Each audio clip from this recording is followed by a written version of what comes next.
قبل از اینکه بمیری این 6 تا روستای ایرانی رو حتما باید ببینی. آخرینش مغزت رو منفجر میکنه. 1. ماسوله، گیلان.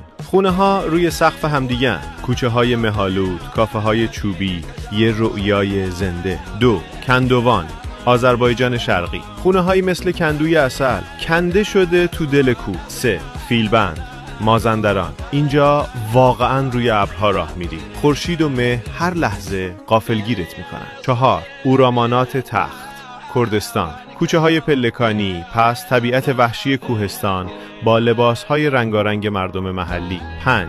ابیانه، اصفهان. روستای سرخ ایران، دیوارهای کاهگلی و لباسهای سنتی چند صد ساله قبل از آخری. همین الان پست رو لایک کن و با افتخار اسم روستای خودتو تو کامنت بنویس. 6.